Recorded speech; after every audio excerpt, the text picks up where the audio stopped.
Well, we're going to start. So it's a great pleasure for me to welcome everybody to this webinar. Let me just say a little bit about the background to our discussion this evening. 2 years ago, precisely, we had a workshop here in Amsterdam, at which we began to ask ourselves, we began to discuss the question of privatization of vaccine production. How had it come about that starting in the 1980s, for most countries, vaccine production in the public sector had largely disappeared or was in the process of disappearing in Europe and to some degree outside Europe as well. In how far was that a result of government economies? In how far was it a result of the increasingly prevalent free market ideology of those days, those times? In how far had it to do with the emergence of new technology, new ways of making vaccines, and new regulations regarding intellectual property rights? It was a time in which knowledge was becoming commodified. What was it about? What was going on? And that was the question we spent 2 or 3 days discussing. That was before the pandemic. Well, of course, a lot has changed since November 2019. To some degree, views of the role of the state have begun to change again. And of course, we had and still have a pandemic. So the question really is, do the privatizations, the closures, the marginalizations of public sector vaccine production, the decisions that were taken in the 1980s in many countries, do they need to be rethought? Are they being rethought? And if so, where? Is there a place for vaccine development and production driven by public health needs and not by commercial profit or the hope of political advantage? So these are the themes that we treat in our book, the book that's just been published, and which we're going to discuss this evening.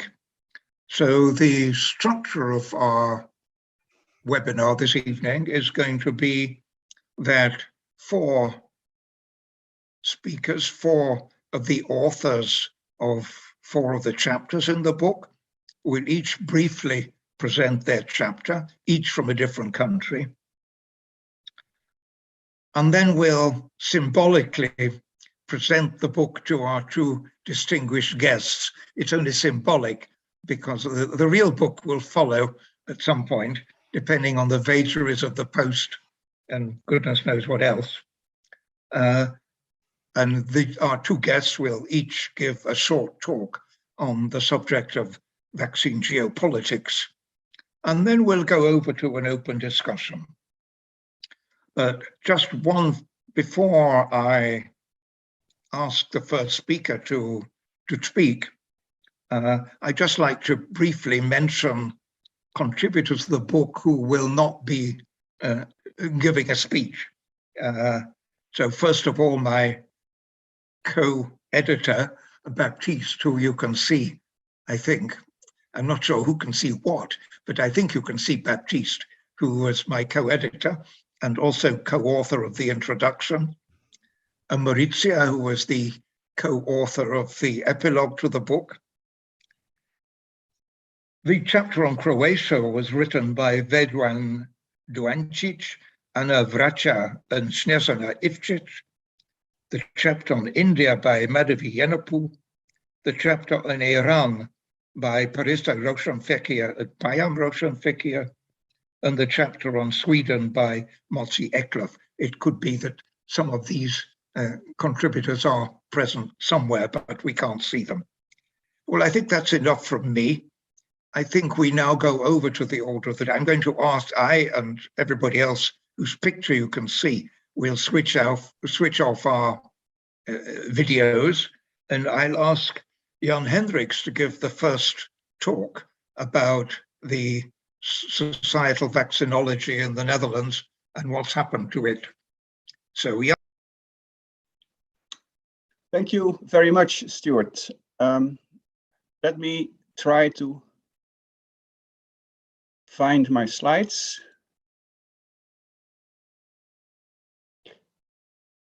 Are my slides visible?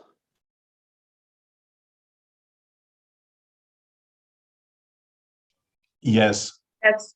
Yes. Okay. Thank you very much. In the next few minutes, I will briefly summarize the chapter on the Dutch vaccinology over the past 100 years. The term vaccinology used in this talk includes the whole value chain, which means it includes development and production, as it was originally defined by Jonas Salk, the American inventor of the inactivated polio vaccine. Further, this story deals only with events in the public sector. Private sector is not included. Production of sera and vaccines in the Netherlands were placed in the public domain in 1919 and brought together in one place in Bilthoven near Utrecht in the center of the country after the Second World War. With financial aid from the Marshall Plan, new laboratory facilities were to make the Netherlands independent from imports and to allow supply to NATO in case of war with the East Bloc. From the 60s onwards, the Institute will develop and produce vaccines for the Children's National Immunization Program. The national program was established after a polio epidemic in 1956. Hans Cohen, the Institute's director, was the driving force behind a highly successful immunization program based on an inactivated combination vaccine containing diphtheria, tetanus, pertussis, and the Salk polio vaccine, or IPV. Engineers in the Dutch Institute improved production technologies by inventing bioreactor microcarrier technologies, making industrial production feasible. For viral vaccines, Toon van Wezel introduced plastic beads called microcarriers to cultivate large number of cells needed for virus growth, a bit like soup balls in a kettle. Here you see these microbeads with cells attached, allowing much higher virus yields per culture volume in such large ferment bioreactors. A second live combination vaccine against mumps, measles, and rubella was added later in 1987 under a production license from industry. The Dutch Institute at that time was a strong believer in their chosen approach based upon an IPV-containing combination vaccine. In the 70s, it tried, in a science-driven coalition for about 10 years, to convince the World Health Organization to introduce the inactivated polio vaccine in the expanded program of immunization in developing countries. This attempt, however, was unsuccessful. Mainstream WHO policy remained the exclusive use of the live oral polio vaccine developed by Sabin, as it was much cheaper, although it was less safe. Here you see the drivers of this coalition: Hans Cohen, Jonas Salk, and Charles Mérieux from the French Mérieux Institute, later to become Sanofi Pasteur.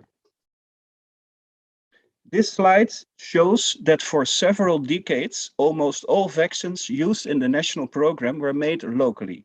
The yellow line shows that the percentage of locally made vaccines within the program remains about 100% until in the 90s. It started to decrease from that moment onwards. Increasingly then, the Institute had trouble to supply the national program as new patent-protected vaccines were required, made by new methods, such as DNA recombinant technology.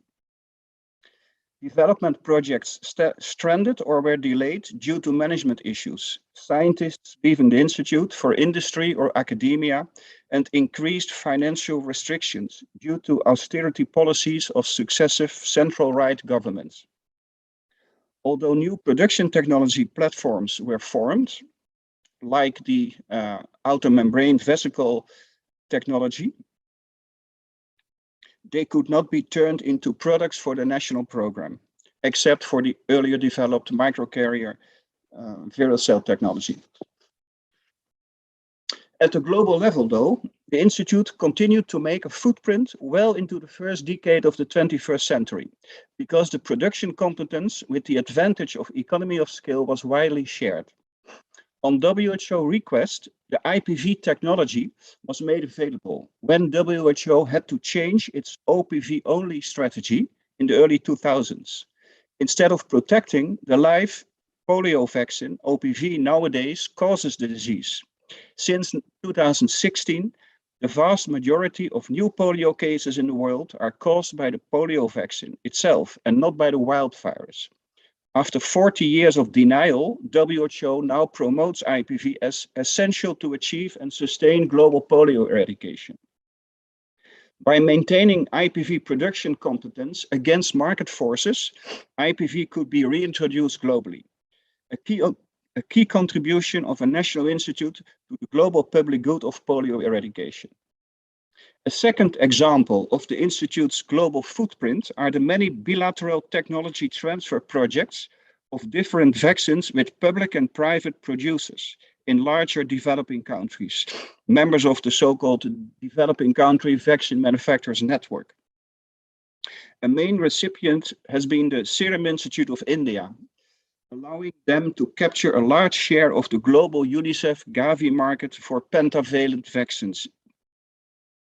The microcarrier technology was introduced for the first time in China in the 90s through a large World Bank funded project run by the Dutch Institute.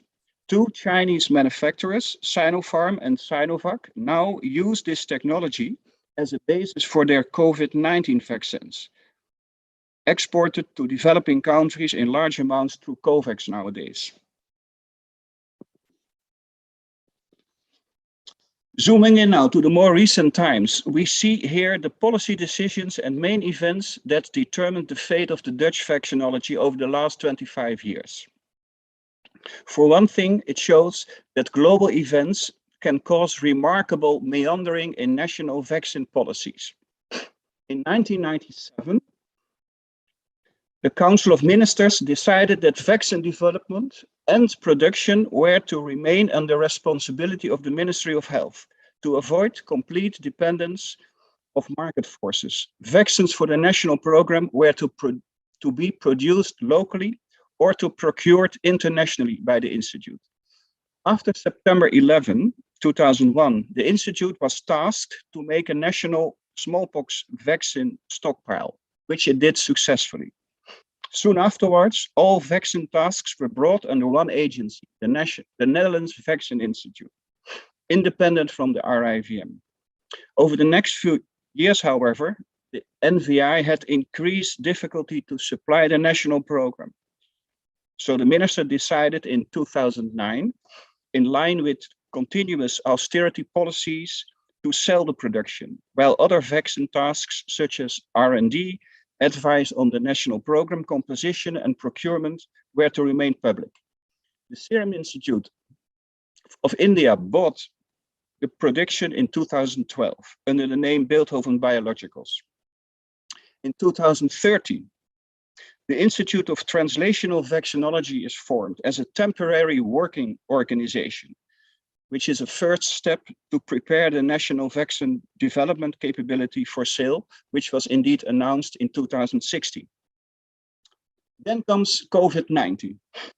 Questions in Parliament, media, about the wisdom of privatizing the national vaccine capability in pandemic times lead the Minister of Health to pause the sales process, and the ultimate decision is now left to a next cabinet, which, by the way, still needs to be formed after national elections held earlier this year. So the COVID pandemic has slowed down the process, although the transformation of Intravac into a public company as per January 1st, 2021 may indicate another step towards privatization. The process is to be continued. Finally, some reflections on the current situation. I would argue that vaccinology, driven by social goals, not profit seeking, is both feasible and necessary. That it's feasible is clearly shown by countries like China, Brazil, Indonesia, even a small country like Cuba. That it's necessary, my argument is, look at the global public goods of polio eradication and COVID-19. These require vaccinology driven by social goals. In the Netherlands, new realignments are now being discussed, also as a result of the pandemic. It's a general sentiment that market-driven policies, both industrial policies and health policies, are, since the COVID pandemic, increasingly under fire in the public domain, partly explaining the delays in the intended privatization. Mapping of national vaccine production capacities was recently done by the Ministry of Economic Affairs.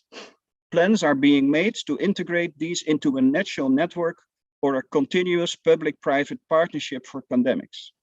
In this picture, you'll see that Beeldhoven, in the center of the country, is one of the 15 production options. The other 14 are private.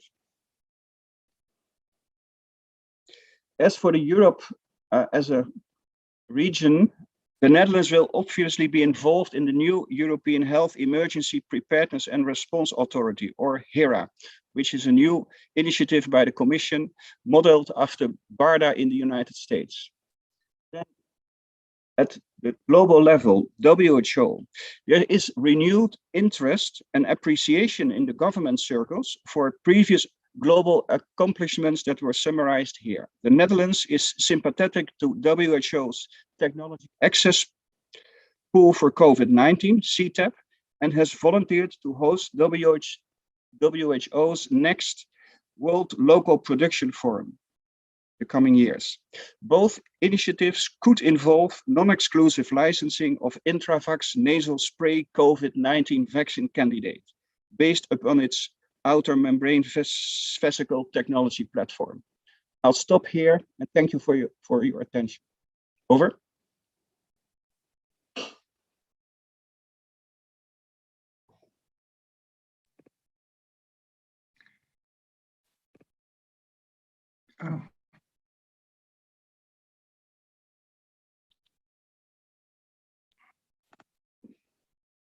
Hello? Oh, I lost it. Sorry. Okay. Can you hear me? Yes. Okay, very good. Thank you, Jan. I clicked on the wrong thing. So we go over now to our second presentation from Maria Isabel Porras from the University of Castilla-La Mancha in Spain, who will talk about the Spanish situation.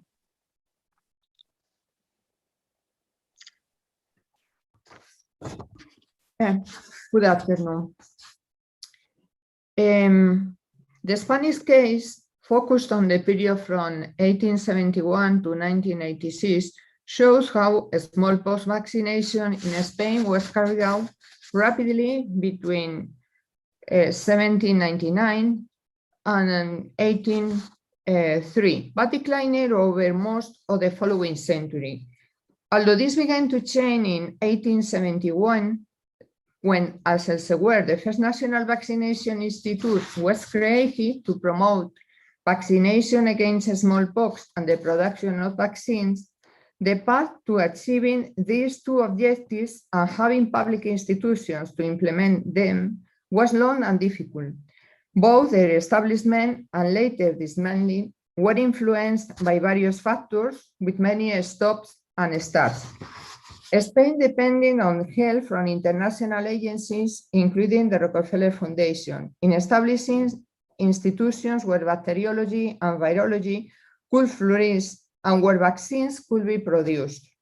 Over more than 100 years, several institutions were founded, some in response to scientific discoveries. For example, the discovery of diphtheria serum in 1894 led to the National Institute of Hygiene and Bacteriology, or political events. The loss of Spanish colonies in 1898 produced the Institute of Military Hygiene, and epidemics. The plague epidemic in Oporto in 1899 led to the Alfonso XIII Institute of serum therapy, vaccination, and bacteriology. Later, epidemics of poliomyelitis led to the improvement of the virus service of the National School of Health and to the creation of the National Center of Health Virology and Ecology in Madrid in 1968. The official production of vaccine in Spain encountered many difficulties from the start, some of which continued during practically the whole period of the study. The initial creation of scientific institutions to incorporate bacteriology and with the capacity to produce vaccines was hindered by the lack of resources and the lack of political will, but also by conflicts of interest among medical professionals and between them and the pharmacists and veterinarians. This called for negotiation and a division of labor among the three healthcare professions, as well as between civilian and military health authorities. Once all this had been achieved, state production of the smallpox vaccine began, followed by other vaccines as they were developed and introduced to Spain. This was thanks to grants from international agencies financing the specialist training of the staff in foreign laboratories. The overall story from the start of vaccination until the present day is in some ways like that of other countries. However, Spain differs from other West European countries in that maintenance of the level of public production of vaccines was subject to the country's political vicissitudes. Ideology and administrative structures led to support being intermittent rather than sustaining, leading to shortage of material resources and even more frequently and seriously of full-time well-trained personnel. These deficiencies prevented the optimal use of available facilities and equipment. Although the Spanish government understood that national production of serum and vaccines could be an important source of income for most of the period prior to 1936, with the exception of its last 10 years, these deficiencies prevented the fulfillment of the expectations. Spain remaining dependent on the supply of resources from the main producing countries. Through the establishment of private laboratories by some of the health professionals from the Alfonso XIII Institute in 1919, it was hoped to increase the production of serum and vaccines to meet Spanish demand. During the years just prior to the Spanish Civil War, the Alfonso XIII Institute was very successful, as were the municipal and provincial laboratories and the Institute of Military Hygiene, all of which were involved in vaccination policies. The Spanish case also shows the negative impact of the Civil War, not only in the destruction of material resources and the impoverishment of the country, but also in the serious scientific decline that came with the establishment of the Franco dictatorship, resulting in the loss of the best scientists and health professionals, exile or purge. Spain's ability to carry out public production of vaccine and serum was greatly diminished, with a particularly negative impact in the case of viral vaccines. As before the Civil War, the support of international scientific and health organizations, this time the World Health Organization, was again needed to overcome difficulties and to adequately equip modern state vaccine institutions with material and personnel. Only in the late 1970s did production of vaccines reach international scientific standards. However, once again, the lack of political will and continuous adequate funding preventing the manufacture of all the viral vaccines necessary to attend to the public health problems present in Spain at the time. The support of private Spanish laboratories was once again necessary to complement the production of vaccines, but the country still depended on external supplies, now from foreign private pharmaceutical laboratories to supply vaccines against polio, rubella, measles, or mumps, of which Spain never had its own public production. When in the 1980s, under new political circumstances, Spain managed to modernize its health system with capacity for producing with certain limitations and applying vaccines, The eradication of the smallpox and the effect of world changes subsequent of the spread of neoliberal politics led to the end of the state vaccine production in Spain. Subsequent mergers of pharmaceutical laboratories also led to the total disappearance of private vaccine production in Spain. Under the impact of the avian flu of 1997 and the SARS epidemic in 2003, attempts were made in 2006 to modify the situation by establishing an agreement between the Ministry of Health and Berna Biotech Laboratories to install a factory to produce influenza vaccines in Madrid. This agreement came to nothing, as did the attempt with Rovi Laboratories to locate a flu vaccine factory in Granada at the time of the 2009 flu pandemic. Both these failed attempts at public-private collaboration were cancelled for economic reasons. The importance of vaccine productions in the context of the current COVID-19 pandemic has rekindled the debate on the need for a properly endowed public health system and the importance of sufficient public funding continue over time to maintain quality scientific research, capable of responding more effectively to situations such as the current health crisis. Thus, it would have been possible to avoid interruption due to cuts in funding of research into coronavirus that some Spanish groups or recognized international prestige had begun some 20 years or more ago. Several of those groups started, as in other countries, to develop vaccine against COVID-19, but the road they have had to travel is longer and more complicated than if their previous research had been able to continue. As a result, no Spanish vaccine against COVID-19 has yet been applied. This final example substantially sums up what happened throughout the period under review and in the two distinct stages. First, from the beginning until the Spanish Civil War, and then from reconstruction until reaching maturity in the 80s, now in democracy. Thank you very much.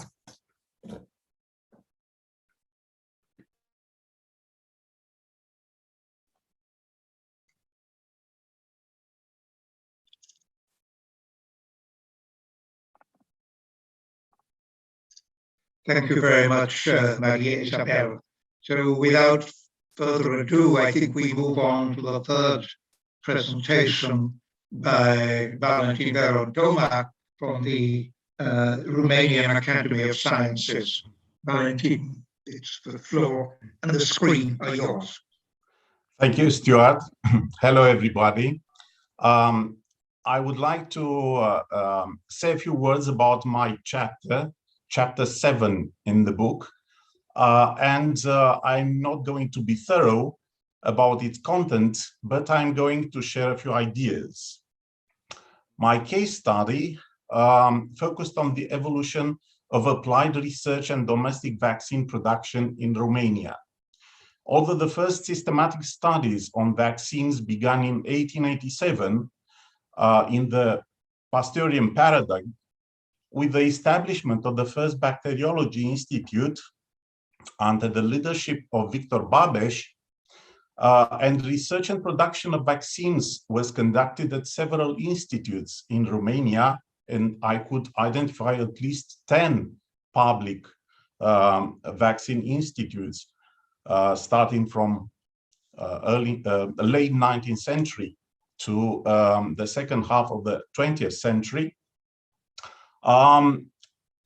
The study focused on vaccine production in two medical research institutions created by Professor Ioan Cantacuzino. The model he used, he was, of course, a former student and researcher at the Pasteur Institute in Paris, and he created some sort of foreign Pasteur Institute in Eastern Europe. So these were at first small institutions. I'm referring to the Laboratory of Experimental Medicine, which produced vaccines between 1901 to 1921. and then the Institute of Serums and Vaccines, Dr. Cantacuzino, which became the National Reference Institute in the production of local vaccines for the domestic market starting from 1921. I started with the paradox of Romania's current situation during the pandemic. Without sufficient research infrastructure and lacking competitive production infrastructure, Romania is currently behaving on the world market like a country that has never had the capacity to produce the vaccine it needs. However, this is not the case. In fact, Romania, as I said before, has a long history of scientific research in the field of vaccines. From the studies on the rabies vaccine from 1887, 1888, to the last pandemic influenza vaccine in 2009. Also, a long history of domestic vaccine production from 1888 to 2013. A national vaccine production institute with 100 years history. And also, it has made important contributions to the eradication or control of epidemics at the national, European, and global levels. How is it possible, I asked, that these significant achievements have for the most part been consigned to its history? What were the main factors that contributed to the increase and later to the decrease of the country's capacity to discover, produce, and develop vaccines locally for the needs of its population? The purpose of my chapter was twofold. First, to describe the way in which the Romanian state built the research and production infrastructure, how it established a monopoly, and how it imposed itself internationally as an active country in combating epidemics and pandemics and eradication by vaccination of certain diseases. In order to understand the evolution of vaccine research and production, I described the important contribution of Professor Cantacuzino, the position and strategy of the National Institute for the Production of Sera and Vaccines at national international level. I have described some elements of continuity that have allowed the institute he founded to continue to research and produce vaccines for an increasing number of diseases after his death. In this way, for instance, in the years 1974-1990, all the vaccines from the expanded program of immunization, EPI, were produced locally. And the second purpose of my chapter was to describe the evolution of the Institute after the change of political regime in 1990, when Romania adopted the principles of a market economy. In this sense, I highlighted some of the essential factors that contributed to the reduction of research capacity and to the progressive degradation of the production infrastructure for local vaccines. Finally, the measures of transfer in 2017 of the Cantacuzino Institute from various ministries to the Ministry of Defense were mentioned in order to resume the local production of vaccines, but against the background of a continuous withdrawal of the neoliberal state from funding research and production of domestic vaccines. The central argument was that the internal factors, for instance, political, economic, and institutional, to which are added the external international pressures, led to the elimination of the Cantacuzino Institute from the vaccine market, making Romania totally dependent on the big transnational pharmaceutical companies. The transfer of knowledge, which took place at the beginning of the 20th century from the Pasteur Institute in Paris to the Laboratory of Experimental Medicine and later to the Institute of Serums and Vaccines, allowed Romania to become one of the countries most advanced in the field of infectious diseases through the administration of local vaccines. The progressive scaling of local production, starting with 1912 and the successes of vaccination campaigns in the midst of the epidemic outbreak of 1913 positioned Romania as an important partner of the Pasteur Institute in its strategy to fight on a larger scale internationally against epidemics and pandemics. The close relationship between Cantacuzino and his team with Pasteur Institutes on various continents, as well as the involvement of researchers from the Cantacuzino Institute from the very beginning in the activity of the United Nations, League, and later the World Health Organization, allowed Romania to adopt international standards, implement anti-epidemic control, and contribute for decades to combating and even eradicating certain diseases. The last vaccines on the market were influenza vaccines. They were produced in 2013 with great effort, although in 2009, during the swine flu pandemic, the World Health Organization designated the Cantacuzino Institute as one of the strategic producers of the pandemic vaccine, and the Institute specialists were able to market the canned grip vaccine, whose efficacy and safety have been demonstrated by experimental studies. During the COVID-19 pandemic, however, Romania preferred to buy a certain amount of vaccines from a small number of private pharmaceutical companies and purchase them through a common mechanism at European level, instead of investing in the infrastructure needed to produce its own vaccines, as it has done so in other epidemics and its long institutional history. Thank you very much.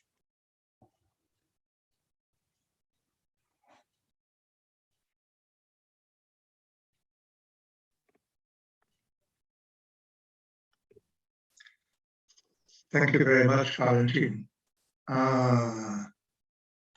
Change the picture. So now we move not so very far geographically from Romania to Serbia, and I'll ask Vesna Trifunovic, who's from the Academy, the Institute of Ethnology of the Serbian Academy of Arts and Sciences, to present her chapter dealing with Serbian vaccine production. Vesna. Thank you, Stuart. Good evening, everyone. So I will present the last chapter in our book, which provides a case study of state-organized vaccine production in Serbia in a historical perspective and with an anthropological approach. So what that basically means is that the focus was on organization and conceptions of vaccine production in the public sector and how they have been shaped by political, ideological, and sociocultural influences in different historical contexts. And that perspective suggested that beside meeting public health needs, vaccine production in the public sector could also be used as a means for fulfilling certain ideological functions and social and political goals, depending on different contexts. And I try to show how that precisely could be the source of both achievements and weaknesses of state-organized vaccine production. So as I mentioned, I analyzed organization and conceptions of vaccine production in different periods in Serbian history, which were characterized by radically different sociopolitical systems. And these include the pre-Second World War monarchist system, then the post-Second World War socialist system, which was followed by the process of post-socialist transformation in the 1990s. And that way, I explored the effects of local context and its transformations on ideas and organizations of vaccine production in the public sector. So the chapter is divided into three main sections, each dealing with one of those historical periods. And the aim in the first section was to demonstrate how local vaccine production was established. And the section especially explores how certain ideological views of that time led to the establishment of the first Pasteur Institute in the country, but under state's jurisdiction, and how those ideological views opposed every possibility of private ownership. And the analysis also shows how organizing vaccine production was not only motivated by economic or pragmatic reasons, but also by broader political ideas and aims, for instance, to demonstrate the country's progressiveness or independence. So despite many structural difficulties at the time, because Serbia was a very poor and underdeveloped country, national vaccine production was established and the foundations were laid for the first achievements. The National Pasteur Institute produced rabies and smallpox vaccines, and later engaged in the production of some bacterial vaccines as well. The next section deals with the socialist period and vaccine production in the Torlak Institute, which became the leading manufacturer in the country. The section considers how the developments in national vaccine production were linked to the transformations of the socialist system itself. So in the early socialist period, there were truly remarkable achievements in producing vaccines. Particularly important was mass production and exportation of live polio vaccine, which basically made the Torlak Institute an internationally recognized manufacturer.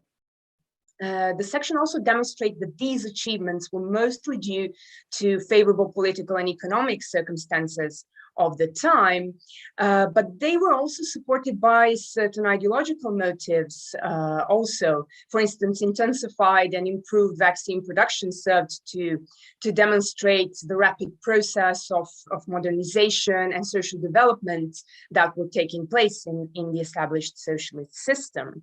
And one of the dominant motives of the time for producing vaccines was also competition for international prestige. Then the section also showed that subsequent weaknesses that emerged in vaccine production could be associated with changes in the socialist system, which affected both motives and decision-making in vaccine production. So instead of previous aspirations towards international prestige, the production later became conceptualized as an economic potential for fulfilling certain political and social goals. For instance, instead of being invested in production, pretty large revenues of the national manufacturer were redirected to social purposes, such as providing housing for workers. So before the global influences kicked in 1980s and later, there also had been local barriers to the improvements and the development in local vaccine production. And the last section deals with the post-socialist period, when global influences in the field of vaccines became dominant. But the section also shows how political and ideological turn towards a neoliberal system proved to be devastating for the local vaccine production. In post-socialist period, there was a need in the early post-socialist period, there was a need to break both ideologically and practically with the socialist system and its symbols. And state-organized vaccine production was precisely that, a symbol of an obsolete socialist system. But in the public, the Torlak Institute, the national manufacturer, still retained its high reputation, which was mostly based on its past achievements, and privatizing or closing it wasn't really considered a politically wise act. So the Torlak Institute is still under the government control, but it stopped producing most of its vaccines, and to the best of my knowledge, it only produces the flu vaccine now. As for the public critique of these developments characteristic for the post-socialist period, they appeared long before the COVID-19 pandemic. And these the critiques were mainly inspired by certain affairs regarding the acquisition of vaccines during the swine flu pandemic in 2009. And that's when negative messages appeared in the media that targeted pharmaceutical companies. and industry, and which had a major influence on public trust in foreign vaccines. And this was clearly articulated in some parents' statements on having no doubts about vaccines produced by the Tollak Institute as opposed to foreign vaccines. And also in this period, advocating for domestic production became a sort of self-promoting strategy for certain political figures as well. But these events didn't have any important impact on the official policy towards national vaccine manufacturing. The COVID-19 pandemic definitely provided new ideological and political grounds for the current Serbian government to rethink the benefits of local production. So earlier this year, there have been some official announcements about initiating the local production of the Russian Sputnik vaccine and also the Chinese Sinopharm vaccine. And as far as I know, Sputnik vaccine is now filled and packed in the Tollak Institute. But in these official statements, it's interesting, at least it was interesting for me to identify certain discourses, such as self-sufficiency discourse, which is pretty much logical given the global crisis and vaccine shortages, but also the motives of economic gain and international prestige reappeared in those statements. So basically, it is left for us to see how this global crisis affects the remaining national vaccine manufacturers in different countries. Thank you.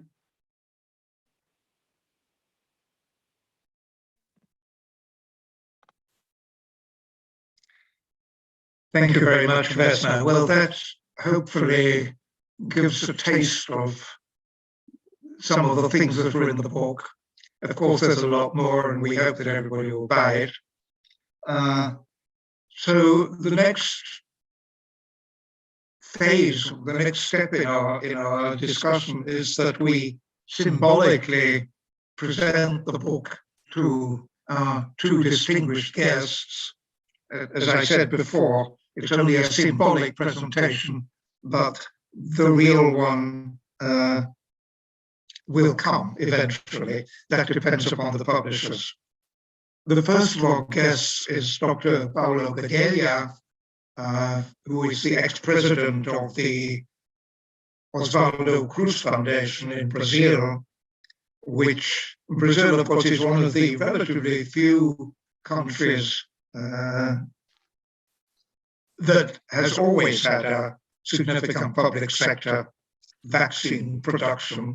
And the Osvaldo Cruz Foundation is, I think if I'm right, the overseeing body of the Fiocruz manufacturing facility. So Paulo is going to give us a perspective from Brazil. Paulo. Thanks, Stuart. I hope I'm not having a breach of confidence, because actually I have the book here with me. No?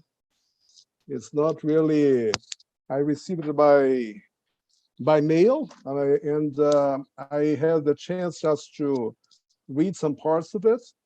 Not enough time to go in depth, but it's a great achievement.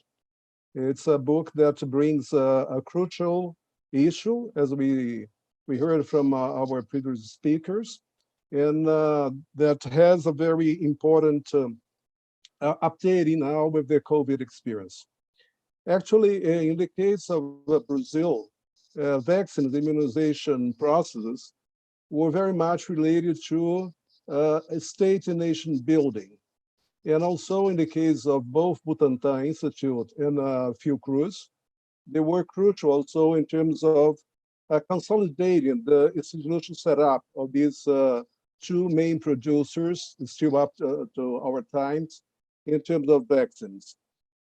When we had the first phase of our institution, which was created in 900, actually this was in response to a major crisis. We had epidemics of bubonic plague, we had smallpox and yellow fever.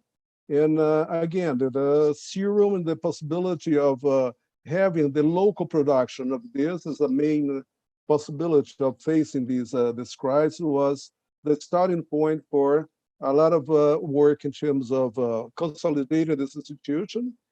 And this was linked to two main features of the connection of state building, because we had the possibility of the state starting to establish national campaigns, structuring vertical and apparatus in terms of the public health field, but also in terms of the connection of very important ideological features in terms of nation building in Brazil, one of which was also the question of incorporating what was called the hinterland as part of the nationality.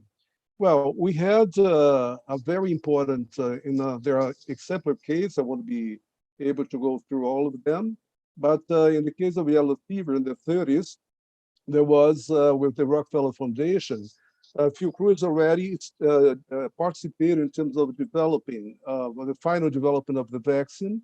And we had the first labs, which were now internationalized in terms of the connection of Fiocruz and Rockefeller Foundation and other agencies. The other important moment was in the meningitis in the 70s. Again, a very important crisis.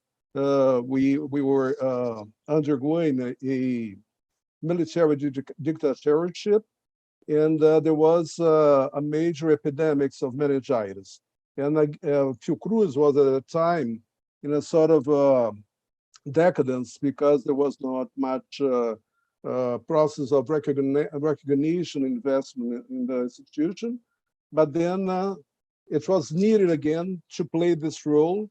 And we had a very important help with the Mejia Institute in terms of having the tech transfer in terms of the meningitis.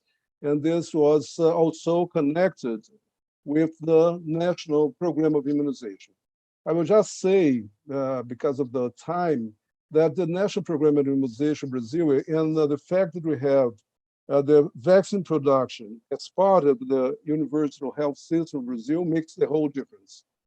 We had this program as a very broad way in terms of building not only regulatory, but also in terms of productive basis. And also, and this gave us a sort of resilient capacity, which comes to our days. COVID showed this. We are producing the Oxford AstraZeneca vaccine, but again, one very important clause for all our agreements is that we use the buying power of the health ministry to have the acquisition of this vaccine, but there is one condition. There has to be a full tech transfer. And also, it has to be something that is part of providing freely these vaccines to the Brazilians. And we only export when we are connected in terms of multilateral organizations such as the PAHO. Just to finish my comments, and I have this part of the book at the epilogue that says that leads with the future of vaccine supply, and says that it is clear that vaccine production in the public sector, if it is to be sustained or revitalized in one form or another, will no longer to be the renewed expression of states' long-established responsibility for the health of citizens, and talks about the uncertainties that are brought by COVID, which may be radical. I would like just to say that up still now, Brazil and Fiocruz is having the case of social commitment and the production for public production for attending social needs as its main factor. It's still working. Thank you. Oh, by the way, we need a sequel of the book. No? And this sequel should have learned about what will become after the experience of COVID. Congratulations, and thank you very much for inviting me.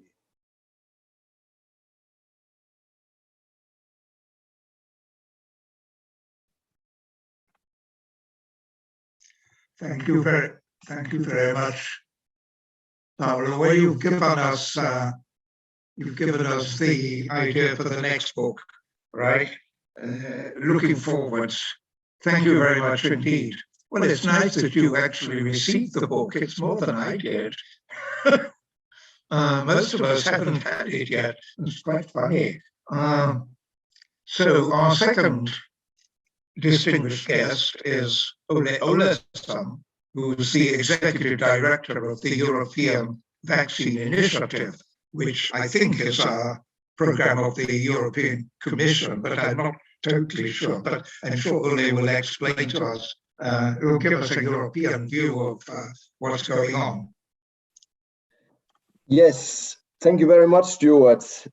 So we are closely collaborating with the European Union. We are not directly part of the European Commission, but we have close links with them, and most of our funding comes from there.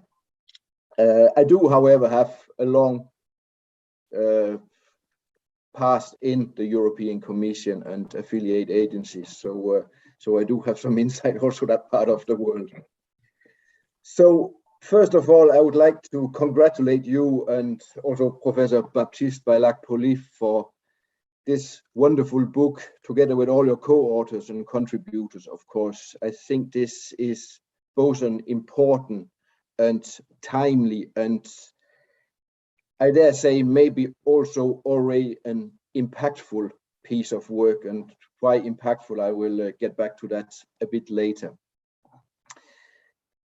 So sometimes it takes an earthquake before things really start moving. And I think it's noteworthy that over the last 20 years, Europe has experienced a migrant crisis.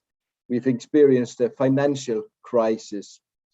We've had terrorist attacks. We've even had volcanic eruption on Iceland.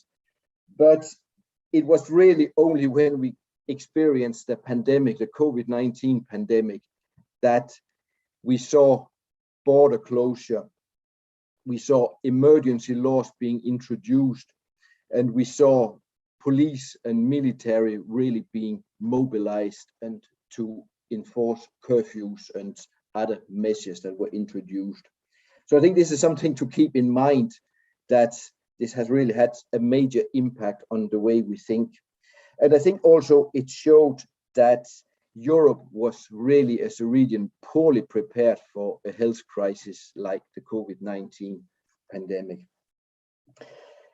Actually, when you read the book from Stuart and Baptiste, it is almost inevitable that that was the way it was going to go in this situation, because nowhere did it really manifest itself more clearly than in the area of vaccine production and vaccine supplies, where we saw, I would say, the most ugly face of nationalism that we've seen for a long time. We saw threats of, well, we saw export bans on vaccines, we saw threats of litigation, and we even saw threats of mobilizing military to protect or to enforce vaccine production in production facilities that were located in different countries.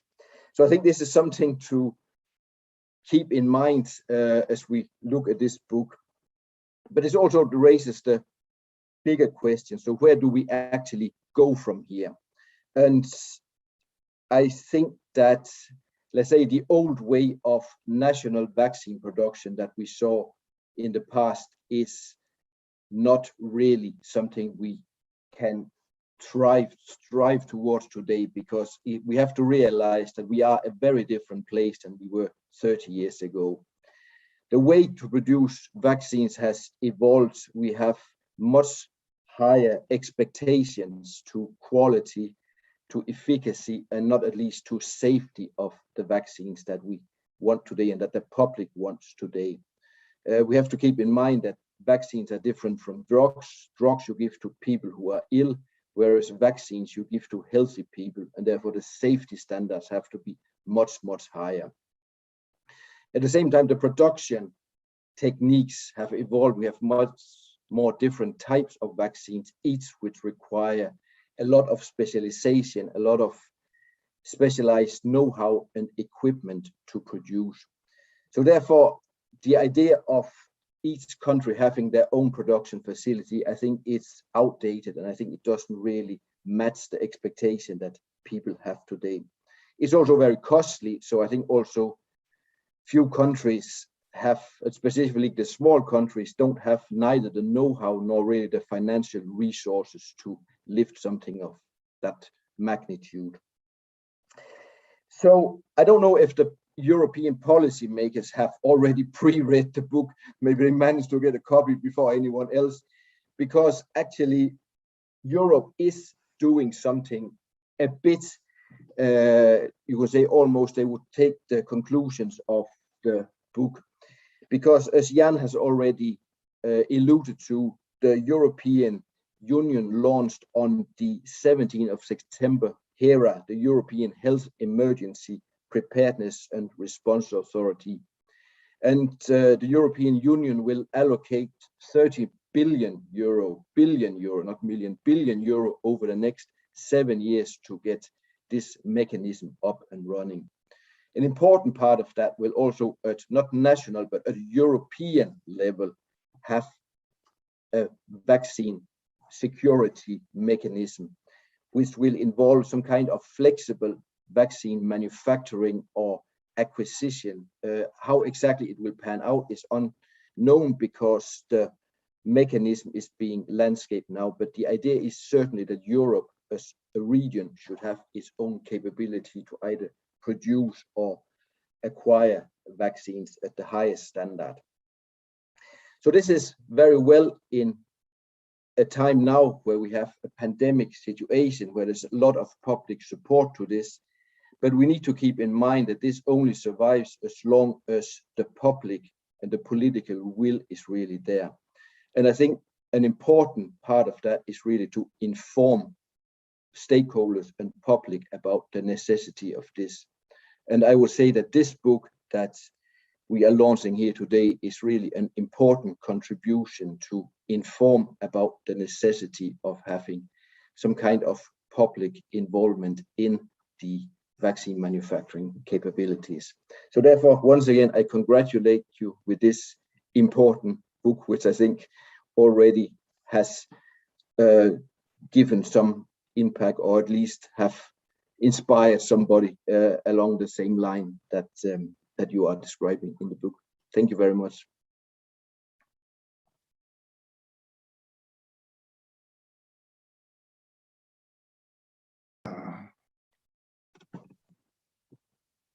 Thank you very much, Ole. People have been complaining that the sound on this, my sound is not very good. I don't know if it's what I did made it any better. But now we go over to the question and answer. We have the first question that somebody presented to us asks about the case of Chile and whether anybody in the panel knows anything about vaccine production in Chile and whether any of the countries have any connection with Chile regarding vaccine production. I don't know if anybody has any views or knowledge of vaccine production in Chile.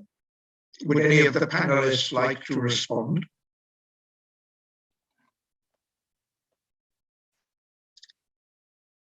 I might.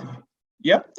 I already answered the person who put the question, thanking her for her paper, which is on the Chile production history.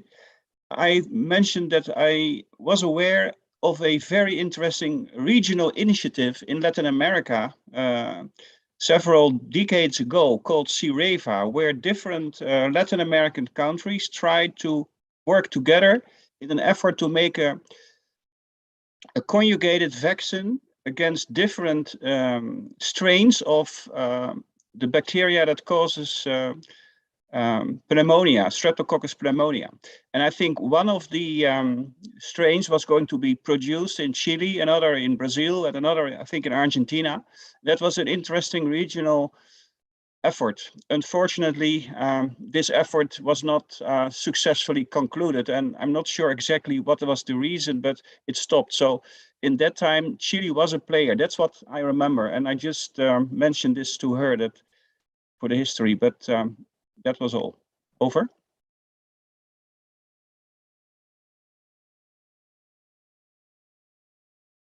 Anybody else have any knowledge of the Chilean situation? Maria Isabel, do you have any contact with Chile?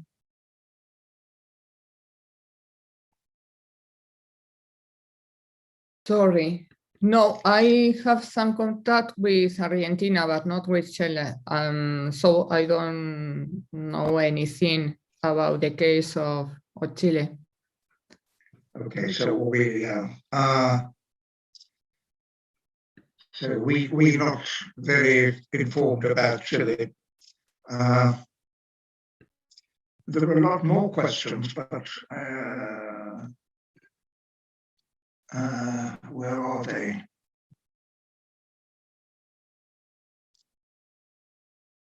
They're not.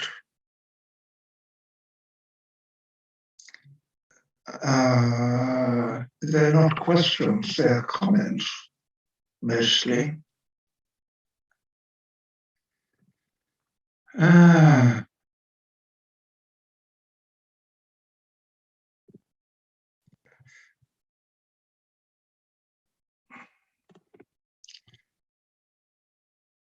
Mauritia and Baptiste, you are going to select questions, but as far as I can see, the questions are comments. Somebody wants to know the title of the book. Oh, that's easy. Maybe somebody who possesses the book could hold it up so that other people can see it. Jan, you got the book. Maybe you can hold it up and show it to everybody. Here it is. There's the title of the book. But we can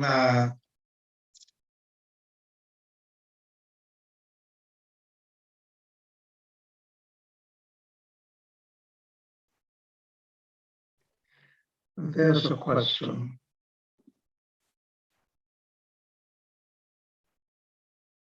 Oh,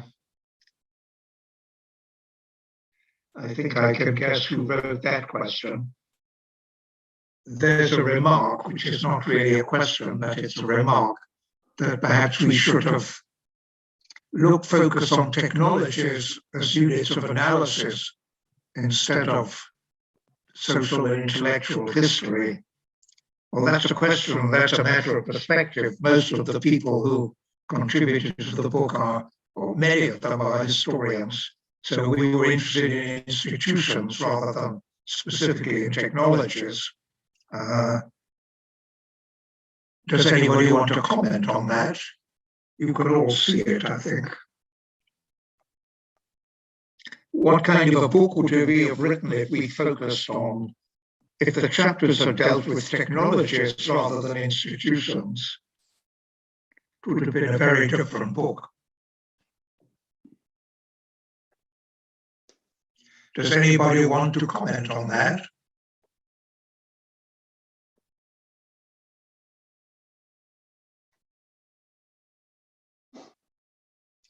Well, I can say a few words. I don't know how clever it is, but I mean, I also briefly mentioned something about it. Of course, I'm not one of the authors, but it's also just an observation that I think if the comparison is how the situation was maybe 30 years ago, when there was much more national public involvement in vaccine production, I think one aspect that maybe is worth to keep in mind is that the technology and the resources that it requires to produce vaccines today is, of course, very different than it was 30 years ago.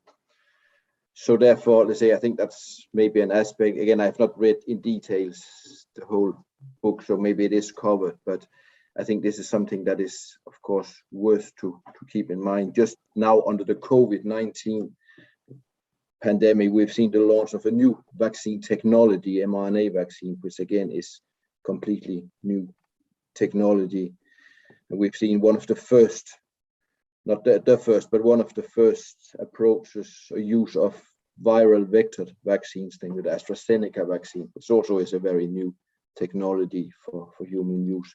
So there is, of course, a lot of breakthroughs technologically that we should also, as a community, keep in mind. And maybe that's also what the question is a bit hinting towards, that this is worth to keep in mind, that there are new technologies and how do they best get accommodated into vaccine production.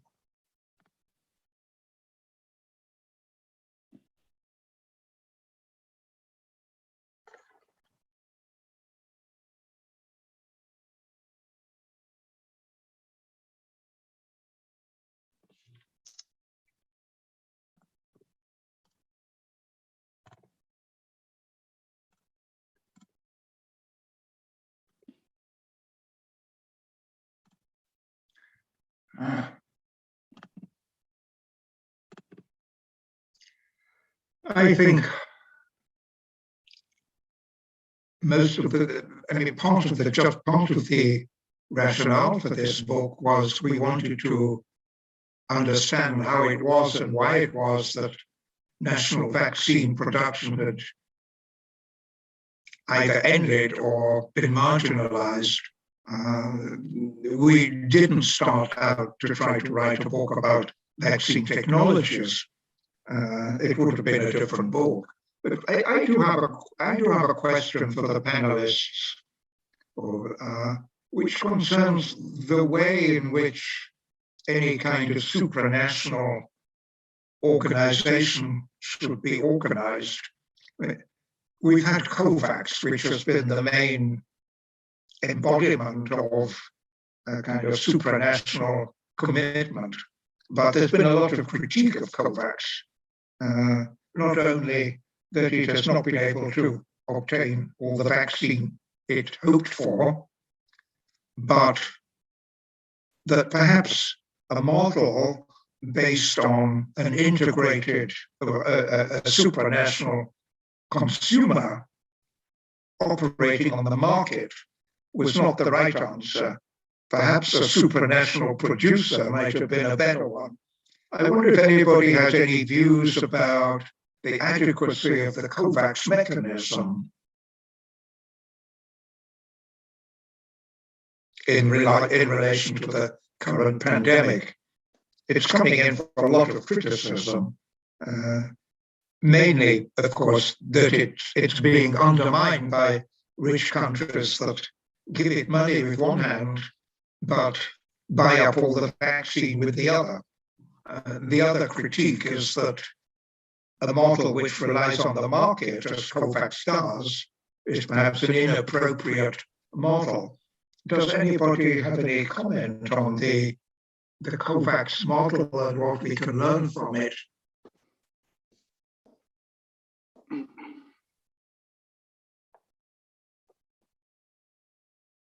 Nobody? How does COVAX look in Brazil, Paulo?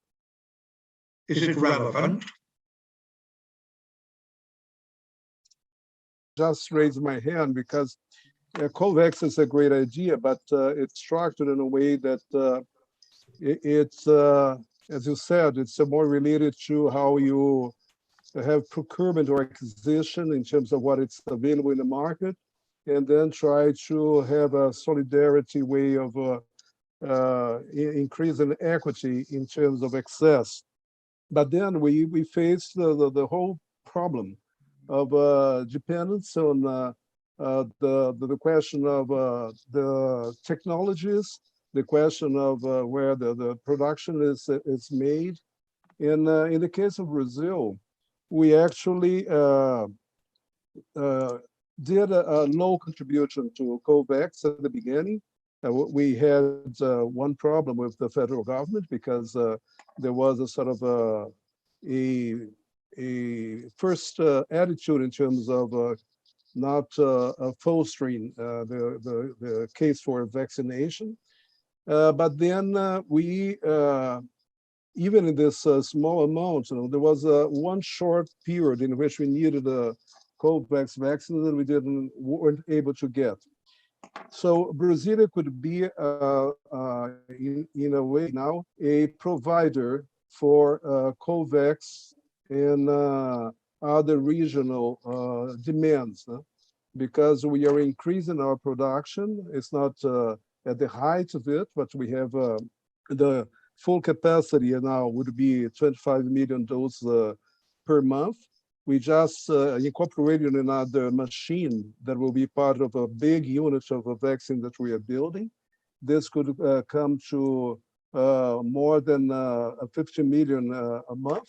So we could be providers. But then what we are facing is that the chain for production in terms of, for instance, specialized filters or part of the adjuvants and so forth that we will use in the production of pharmaceutical ingredients is lacking. There are barriers in terms of this. There is a great demand. So if we don't have a more connected way of dealing with the whole chain and the whole the question of intellectual property rights, patents. If you don't have this, these questions such as Gavi or COVAX are sort of mitigating a problem that is not solved. Vaccines as a public good, demands a complete restructuring of this whole way research and development production is done. So I don't, even though we have different ways of producing vaccines now, and I agree with Ole and the others, but we need to strengthen local innovation capacities. Otherwise, it don't work. And perhaps in some case, we'll have to do a lot of incentives to have hubs of this production, but connected with public goods. In the case, for instance, of Cruz, we don't sell vaccines for profit. We have the demands, the national demands, or we use, as I said, the multilateral mechanisms for sharing vaccines worldwide. In the case of yellow fever, we're the world's biggest production of vaccines. So, there are so many things to discuss, but I think, COVAX is a good intention, but in very fragile basis. Can I ask you to follow up on that? Jan mentioned before Sireva. Do you see any scope for regional collaboration in Latin America? Yes, so we tried this in many times. Actually, we have this view that we call the health industrial complex, in which we, as I mentioned, we have the buying power of the governments in doing this in a way that is a win-win result in terms of fostering the productivity, local system innovations, and the question of global goods. And we tried to do this in a regional level at the Latin American. And there were some trials, but we didn't reach a good result. Right now, with the experience of COVID, there was a possibility of our Argentina and Mexico. Argentina is producing the pharmaceutical ingredient, the active ingredient, and Mexico would do the finalization of this ingredient. But Mexico wasn't able to do this because actually one of the biggest challenges is not the question of the producing the IFA. The biggest challenge now is have to great units of productions for massive deployment. So Mexico was able to do this. So we are proposing AstraZeneca. This is not, it's not a breach of confidence, but we propose, okay, if there are IFA there, and we could use this to enlarge our production, to increase our production. But then there are questions of, in our case, we had a contract that restricted to local distribution. So, what we produce, otherwise, unless we go through some other mechanism, we cannot do this with Argentina and then substitute Mexico while Mexico is trying to come to the stage which will be able to produce. So, I mean, Cireva was one of the failures, because Cireva is a much broader initiative in terms of vigilance and many other aspects, and vaccine was one of the case. But when you think in terms of Latin America, very few countries have expressive capacity in terms of vaccine production. Very, very few. And Chile is not one of them. Maybe we could, what about in Europe? We've had some experience of an attempted collaboration between the Netherlands and the Nordic countries, which collapsed. Jan, you were involved a bit with that. Can you say a little bit about how that attempt at regional collaboration failed? Yes, certainly. It was in the same time frame as the Cireva initiative, if I remember well. In fact, it's part of the chapter described in the book, because at that time the Dutch Institute was already trying to, let's say, survive the internal struggles by internationalization, and an attempt to set up a regional network was called the Dutch Nordic Consortium, where the Scandinavian national institutions joined forces with the Dutch Institute because they were adding up their technological know-how. So the idea was to be complementary. And for a while it worked. And in fact, a prototype vaccine, which again was also meant to work against streptococcal pneumonia infections, it was also intended for developing countries, because it's a major killer for caused by meningitis in developing countries.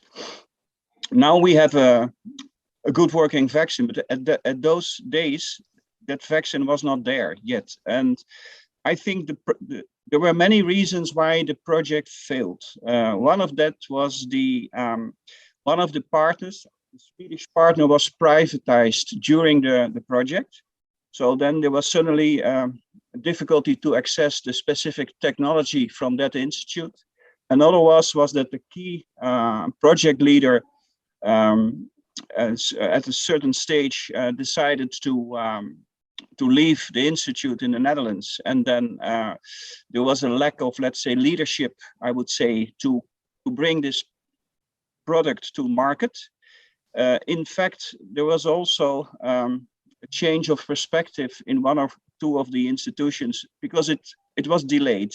Eventually, it succeeded in the sense that a clinical trial was made. I think it was in Finland. Phase 1 was successful. Then the next step was to try it out in a developing country, which eventually was planned to be held in Vietnam. And there, I think the main reason why this never occurred was the national authorities at that time in Vietnam were not used to test a product in clinical settings that had not been approved somewhere else yet. And there was just, I think, immaturity of the national authority at that time to give permission to do the trial. So then the whole thing collapsed. And I think it was a pity, because basically, technically, this was a promising product. But it illustrates, I think, the difficulty to work together over a long time with different partners in a complex technological ambition. As you say, I think it mirrors a little bit the experience in Latin America with the Cireva project.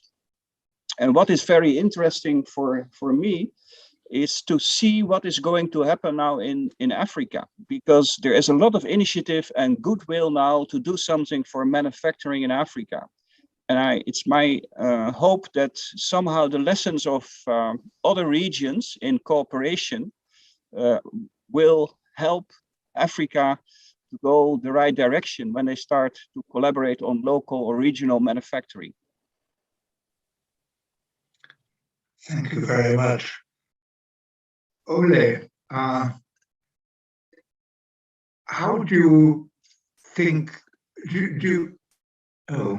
okay, Maria Isabel. Only one thing that I was remembering related to the one initiative concerning the production of poliomyelitis vaccine during the 60s, one initiative of the World Health Organization for establishing a depot of vaccines given by the main laboratories producers at this moment for using for poor countries, but only during the moment when some epidemic started. And this initiative was interesting, but it was only a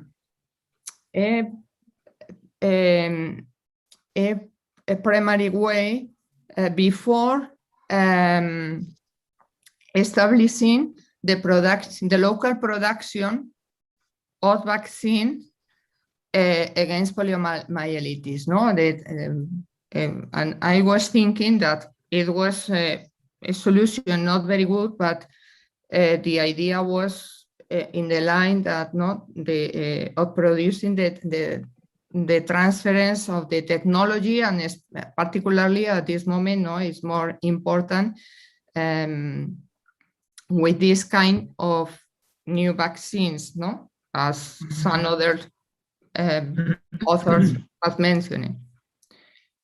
Only this, sorry. Thank you, Maria. We're almost done, but I'd like to ask Ole, if I may, whether current thinking in Brussels or in whether these historical examples play any role, whether there's any interest in learning from past successes and failures, like Cyreva or like the Dutch Nordic Consortium. So I think it goes a bit in waves, these things. So therefore, I think also the moment now is very timely, because now we are, of course, in a moment where there's a lot of interest about vaccines and production and manufacturing, and how the public sector, if the public sector should be involved in that. It sort of, in my experience, it goes a lot in wave, because of course we all know that people's memory, and particularly politicians' memories, are very short. So now there's a lot of focus on this. A few years ago, there was absolutely no interest in things like vaccine manufacturing, and it was forgotten, and there was nobody who could see any importance of having a preparedness system for manufacturing. Then some years before that, we had that didn't really evolve, but we had the swine flu influenza, which sort of had the tendency, or there was thought that it would evolve into a pandemic, and there was also a lot of talk about public involvement in vaccine manufacturing. So I think therefore that the moment now is correct, and I think it's very good, and there is then a lot of, I think, interest in learning from these experiences, and I think that's also will for sure play a part in the shaping of the HERA mechanism. I'm convinced that there will be a lot of scrutiny of past experience of type of voluntary collaboration and national experiences, and try to really extract the main points, what was good, what worked and what didn't work, and try to incorporate that into whatever mechanism that HERA will propose. So I think therefore it's certainly something that plays a role. It's something that also I think maybe it's not very well known. It's not, there are all these stories and somebody knows something, but I think that's actually also again why this book here is important, is that I think it's one of the few, if not the only example of somebody who have actually tried to compile a lot of evidence into one piece, one book. So I think that is first of all very interesting to read, but I think it's also something that could really influence how this is taken forward on the European level. Thank you. Thank you very much. Well, we're coming to the end of our allotted time. And I think we're going to have to wind up in a moment, but it's clear that, at least it's clear to me, that there's a lot more to be said about this, and I'm sure some of us are going to continue this conversation and think about what we have to do next. How can we, as most of us historians and anthropologists, contribute to enhancing the links between global health and vaccines?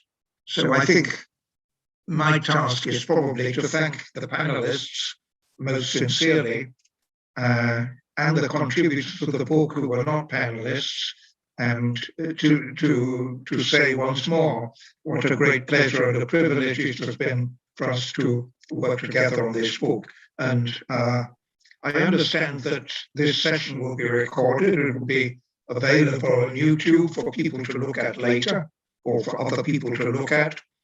And I understand also that if there are questions which we haven't dealt with, then there are ways of bringing them to our attention, and I'm sure one of us will do her or his best to answer. So thank you all very much indeed, and I hope to see you on another occasion with the presentation of another book, perhaps. Thanks a lot, Stuart. Thanks very much, Paolo. Thank you. Thank you. Thank you. Bye-bye. Thank you. Bye. Very much.